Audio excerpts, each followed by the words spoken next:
ground with a tiny ringing sound like a little chime. "I suppose you want me to overflow with gratitude," she yelled. "I get a cruddy tin box for a house and a dinosaur for a computer? Lucky me. What about the duplex, Dwight? You could have given me that." "The duplex is gone to pay for the house, Denise." Dwight kept his lips in a line.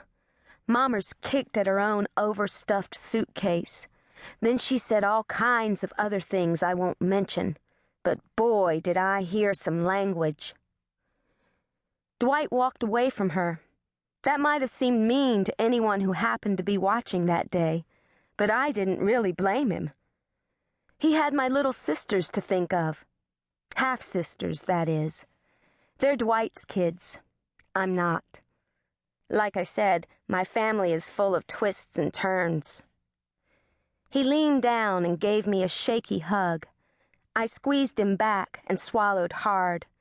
He whispered into my shoulder, "I'm sorry, Addie girl." Then he looked at me eye to eye and said, "I'll be around.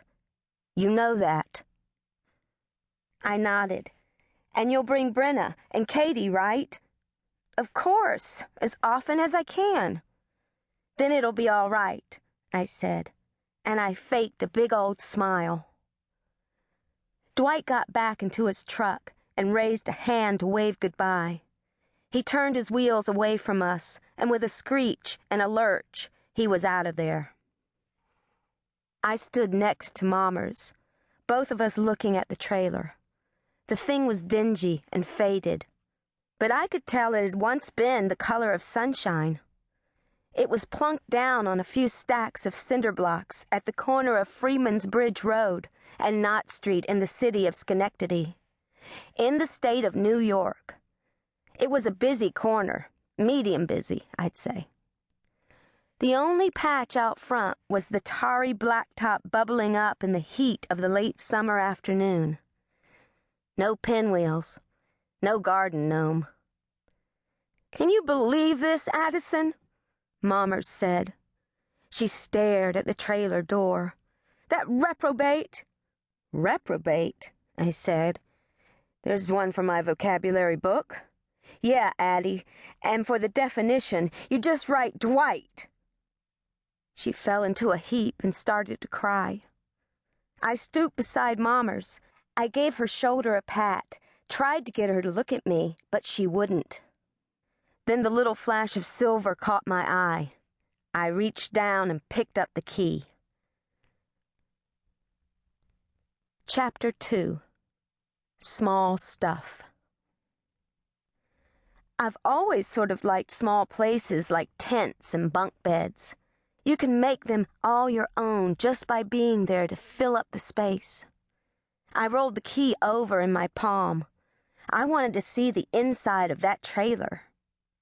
I climbed the metal steps, pretty sturdy, and stuck the key into the lock. I gave it a twist. Suddenly, there was such noise. The rushing and whooshing filled my ears, and my legs went weak underneath me. The key quivered in the lock of the trailer. "Yah!" I jumped off the step and started to run back to Mommers. "It's starting up!" I yelled.